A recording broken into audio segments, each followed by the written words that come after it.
The Curing of Dr. Banner. It's mostly Len Wein's work with Sal Buscema doing at least the breakdowns. I'm not sure how they break it down. They actually talk about the art where Sal Buscema is working with somebody else and they pair them up. So it seems like, though, he does a little less of finishes than it would be just a standard pencil and inker being listed, because you see with the different inkers, like his style changes drastically.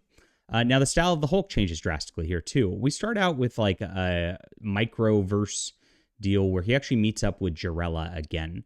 And so we're in an era in the 1970s here where the Hulk is rehashing some stuff. And I should actually talk about what this covers here. This is 1976 to 1978 in this Epic collection, and the Hulk 201 through 226 in the annual number 6. So no crossovers with anything else, nothing outside of the main book in the Curing of Dr. Banner Epic collection here.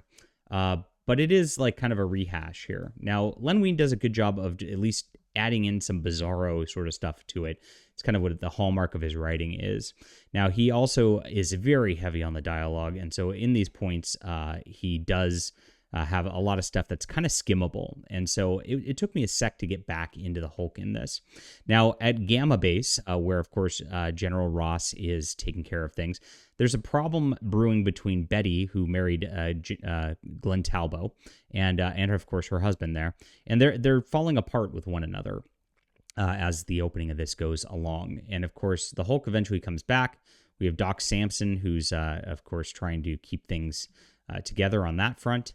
And then eventually what happens is Jarella gets killed in the main universe because she comes back with the Hulk. The Hulk goes on a quest to try to bring her back to life, including going to Doctor Strange and the Avengers. So we have a typical superhero breakdown here, and it comes back. Now, the first big portion of this, you see Sal Buscema's art here, where is pretty good. It's on that 70s, like very... I'd say like cartoony way of things that are done. Now we're into Herb Trimp's art. Herb Trimp did the Hulk for a long time. This is only for the annual where Doctor Strange also appears in this. And of course, the Hulk has to go help Doctor Strange deal with a problem where he's fighting the people who created Adam Warlock as well. And the Hulk eventually gets through that. But let's get back into the main book where Sal Buscema really does pretty much all of the work here. You see, he's got a very Marvel House style to it. It's not quite John Buscema level on what goes on, but it is very fun to look at, and it's nice visuals contrasted through this. After that annual, the Hulk goes to a different direction, and the Hulk, basically Bruce Banner moves to New York and gets an apartment there, meets a girl, April Summers, who runs the apartment. This happens a lot in Marvel in the 70s, I've noticed. Peter moves in with these Peter Parker in the Spider-Man books with these cute girls who are in the apartment. And then a Daredevil also does the same when he moves back to New York. He moves in with a cute girl who, owns the apartment, and they kind of get together. Now the Hulk doesn't quite get together with her over the course of this. She's a little more skeptical over him. And there's this magician who rented the apartment who's kind of sketchy. Now, the Hulk's friend Jim shows back up here, and of course, he takes the place of gosh, I'm blanking on the name, the young lad who is following around the Hulk early on, who then became Captain Marvel's sidekick. Why am I blanking on that name? You guys can leave it in the comments when we talk about this. But he's kind of like that replacement there, and the Hulk kind of goes through some standard fights over the course of these things. There's a big Dr. Druid storyline here, which is interesting. And it seems like it's kind of stagnant in that area. Now, in the background of the General Ross Gamma Base, all this other stuff's happening. Like a random stranger showing up who remembers nothing in the desert. This pod shows up with like Gamma stuff, which like ends up... they end up having to fight it on this creature on a shield helicarrier. And of course, Betty Ross goes and takes off to go find herself. And Glenn Talbot and her are kind of gone at this point. But the Hulk's in New York, so he's really not dealing with this. He's dealing with the Quintronic Man, who is sent to kind of bust up the Hulk in New York as this goes on. Now, towards the end of the book, Roger Stern starts taking over the scripting while Len Wein does the plots, and then eventually Roger Stern just completely takes over for the end of this book. When he takes over, You can see the inking difference of the new inker here.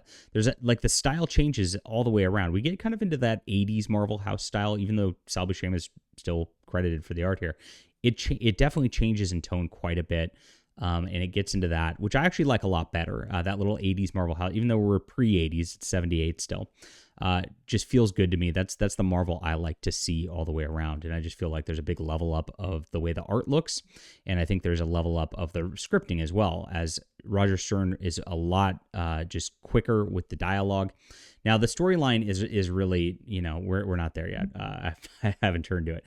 We get a Ringmaster rehash, which harkens back to early in the Hulk. Doc Samson actually in a fill-in issue gets his own story for the first time ever. And then we get into the Roger Stern stuff. Now, it's another leader storyline. So it turns out the guy from the desert is the leader, and the leader takes over the Gamma base and kind of manipulates everybody's minds and all that. And then the Hulk has to go fight him at the end of this deal. And of course takes him down eventually.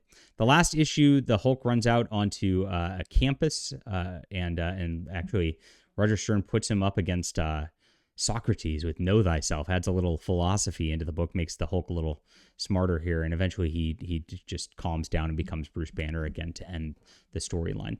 So I think it ended up the second half of this was a lot stronger than the first.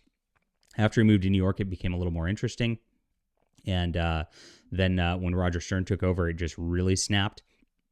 But we are seeing like before Bill Mantlo comes into the Hulk, really like there's not a big change where there's a lot of creativity going on. There's a lot of rehashes of villains. Even the Roger Stern's leader storyline, even though it's kind of different, like does just hit those notes that we've seen before, just in this like snappier, moderner style of writing. That we see in 80s Marvel. And so it's going that direction. I like it. And of course, Bill Mantlo's stuff that comes up later is even just the best. But I'm very excited for where the Hulk's going and enjoying where this is in the second half. It's a little slow to get into to start, but it does finish very strong. So I give this a 8 out of 10 overall. The Incredible Hulk, The Curing of Dr. Banner. Leave a comment down below with what you think about this. Hit that like and subscribe button. We'll be back soon.